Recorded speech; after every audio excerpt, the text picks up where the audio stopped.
Duerga? Eu, os Duergas estão para os anões como os Drows estão para os elfos, como, né, Olha os lá. Snifferblins estão para os gnomos, né? Eles são uma subespécie específica fortemente influenciada pelo ecossistema, né? Então, os anões de superfície, os anões regulares, né? Eles normalmente não vivem no Underdark. Eles vivem ainda naquele limiar ali de superfície. Eles ainda estão próximos à superfície o suficiente. E aí, às vezes, eles vão no Dig Dig O, vão escavando demais e vão descendo até o chão e eventualmente chegando ao Underdark. Às vezes propositalmente, às vezes acidentalmente ali, minerando e escavando mais do que deveriam.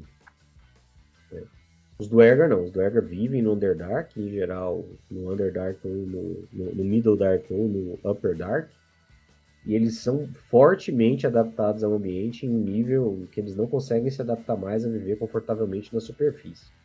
Assim como o Drow, o Duergar consegue, vai para a superfície, vai ficar bastante desconfortável, eles são extremamente sensíveis à luz do sol, enfim, é um negócio meio pesado, né?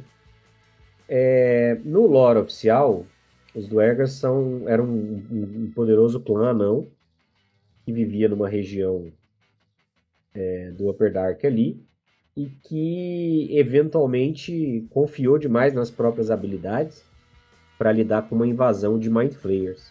E aí eles foram derrotados e foram escravizados pelos Mind Flayers por gerações, sofrendo todo tipo de experimento bizarro e acabou dando a eles algumas das características e habilidades mecânicas que eles possuem, né? Eventualmente eles vão conseguir se livrar dos Mind Flayers, vão conseguir se livrar e viver por conta própria, mas aí eles vão continuar com essas características. Então os Duergars são imunes a alguns efeitos, alguns venenos, têm algumas capacidades de conjuração de magias inatas, como invisibilidade e aquecimento, que estão um pouco associadas a esse histórico deles ali com os Mind Flayers, né? E como muito do que existe no Underdark, os Duergas vão ser descritos como a versão dos anões em que os vícios e defeitos da espécie original são os mais predominantes. Então, os anões são sempre. A gente falou, tem um papo de mestre inteiro sobre anões que a gente fez aí. E aí a gente fala sobre como eles são considerados gananciosos, né? Como eles gostam de posses materiais e tal. E se os anões são gananciosos, os Duergar são mais. Se os anões têm uma vocação para resolução de conflito por meio da violência, os Duergars são mais violentos.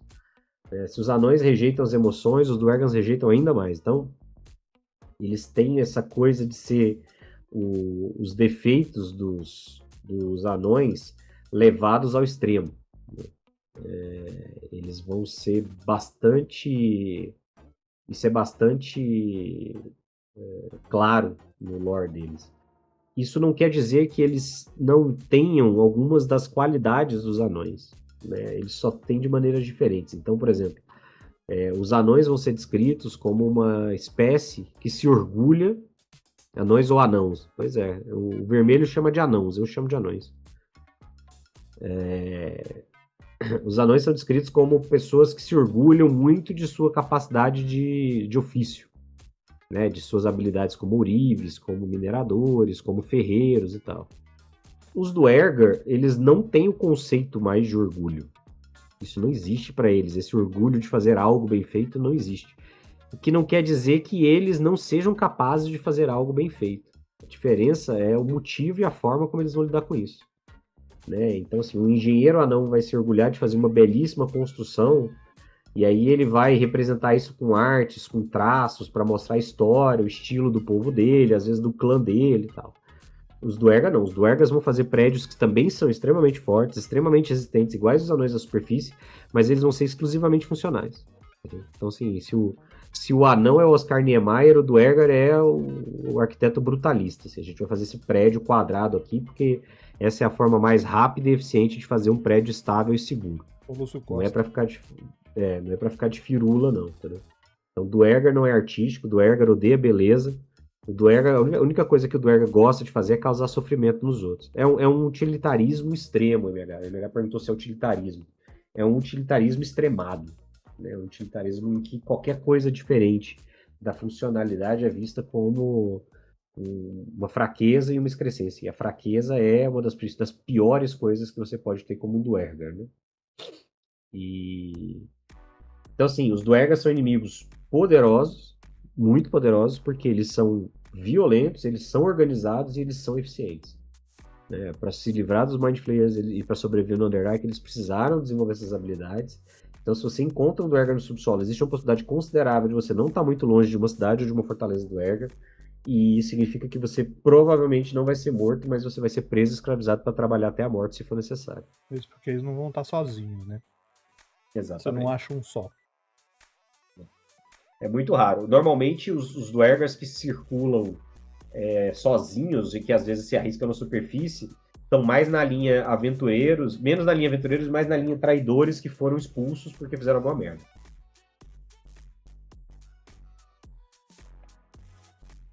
O Duergar, o primeiro contato que eu tive com o Duergar em jogo, porque eu já tinha visto isso, né? Tem muito tempo que existe. Foi quando o Marcelo tava narrando, quando ele colocou os Duergars pra gente enfrentar. Eu achei interessante. Eu não gosto de Drow, por exemplo, do jeito que o D&D coloca. Não cai pra mim, a filosofia deles é furada, a biologia deles é furada, a crença deles é furada, é uma vergonha. Quem criou o Drow aí, ó, quem foi o cara que criou o Drow, fez merda, tá? Eu duvido que tenha sido o pessoal do D&D, alguém que deu a ideia, eles... Eu acho que foi o Gygax, Foi, cara. não, ele só escutou lá e adotou, porque a editora queria, e foi uma merda, cara, porque não tem Isso, base, a não. editora do Gygax queria, que era o Gygax. Então, É. foi o que eu disse. Então, assim, Drow, cara, não tá com nada. Mas os Duergas, eles têm uma outra vertente, eles têm uma outra coisa, é diferente. E é muito mais palatável para você usar. São anões que se desenvolveram de uma maneira diferente e eles não têm. Eles não vivem na. Cara, não desce aquele negócio da Dryder até hoje pra mim, cara. Como que os caras.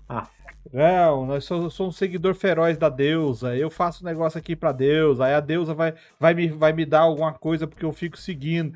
Aí ela transforma ele num bicho monstruoso mais fraco. Aí o que adianta, cara? Né? Então, assim. A revolta do jovem. Então assim. O Duergar não, cara. O Duergar ele tem uma história mais encaixada. Essa coisa da escravidão, essa coisa deles terem sido dominados por outros povos e se libertado, essa mudança biológica proveniente de sabe-se lá quantos milênios sobre esse domínio, é muito mais fácil de trabalhar. No Eras é um pouco diferente, mas assim, muito semelhante. Lá existiam, quando os anões surgiram, existia uma montanha que eles falam, uma montanha sagrada. Só que ela se aprofundava, ela não só na montanha, mas no subterrâneo, viviam todos os anões que existiam. Até que houve um grande ataque, o que eles chamam de expurgo, a montanha foi destruída. E aí os anões se separaram. Foi anão para todo lado. Buscando, quem sabe, um dia achar uma montanha aí que possa se chamar de sua, né? Que seja igual à sagrada.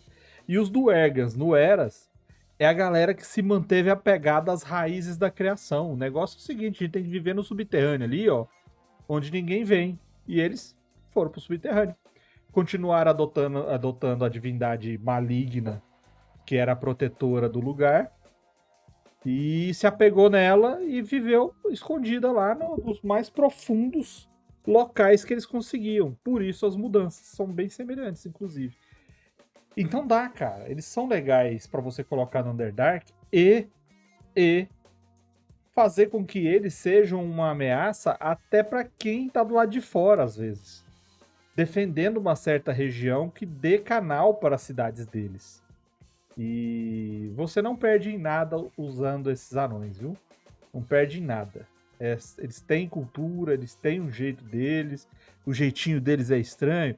Eles podem ser, como é que fala do Naruto, né? Eles podem ser um pouco duros às vezes, mas você vai conseguir usá-los muito bem, principalmente como você não tiver um inimigo individual. Você usar a comunidade do Ergar como seu adversário. Vai ser bem legal. Lembrando que no quinta edição, desde o Mordenkainen, que eu falei mais cedo, os Duergar são uma espécie jogável, tá? Você pode fazer uma linhagem de anões que você tem. Na verdade, eles, eu acho que eles aparecem primeiro no Mordenkainen, no tomo dos inimigos de Mordenkainen, depois ele é atualizado no Mordenkainen e apresenta os monstros do multiverso. E aí na versão inicial dele, ele é um anão extremamente preparado para porradaria. Ele é mais preparado para porradaria até do que o resto. E aí, basicamente, o que acontece é que você ganha, em relação aos anões normais, né? Você ganha uma visão no escuro superior. Então, se um anão normal vê no escuro até 30 feet, né? Até 60, aliás, 18 metros. 18 metros. O Duergar vê 36. E aí ele tem uns bônus, mas aí eu acho que são os mesmos bônus contra...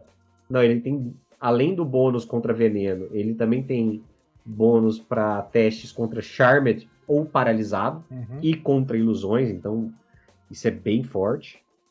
E mais a invisibilidade e a mudança de tamanho. Ele tem as duas magias que ele pega no terceiro nível, que são o crescimento e a invisibilidade. Que ele ganha um uso por dia. Aí você paga isso com a sensibilidade à luz do sol, né? Então, se você estiver...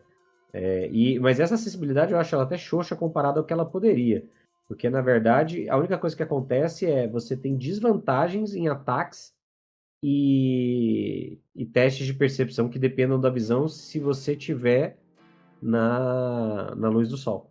Se você tiver em situação de luz do sol. Então, sei lá, eu acho que se você fizer um anão que não dependa tanto de ataque, um anão mágico, um Duergar mágico, me parece um combo razoavelmente forte. Eu só me corrigir aí que aqui no chat a gente conversa, você não tá vendo o chat, né? Você tá vendo, o troço não é ao vivo. Vem ver ao vivo que você participa do chat. Que tá falando, eu falei errado, eu falei o inverso. É que quando o anão não é beneficiado pela dele, é punido pela deusa, ele vira uma criatura mais forte. Não é o benefício, né? É o Drow. É o Drow. O Drow é punido. Eu estava falando ao contrário de novo, que é pra corrigir do avesso. Foi o papo de mesa que a gente teve sobre criaturas ridículas e a gente falou do Drider justamente por causa disso. Exatamente. Que a punição deixa o Drow mais forte. E que a única coisa que a diferença é que os Driders passam a ser assexuados. Que tem muita gente também que vê vantagem nisso.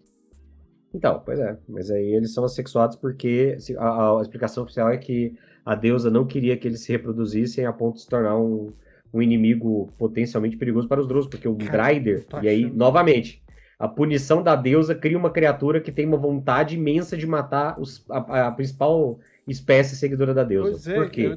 Porque Loth é uma deusa peba. Essa deusa aí não é muito esperta não, cara. Não. Nossa, esse cara aqui me desobedeceu. Ele queria poder e eu não queria deixar. Então eu vou transformar numa criatura mais poderosa.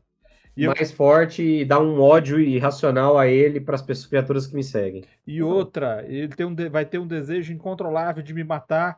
E eu vou ter medo, porque se juntar muitos deles, eles podem me matar. Não é uma deusa muito esperta mesmo, não.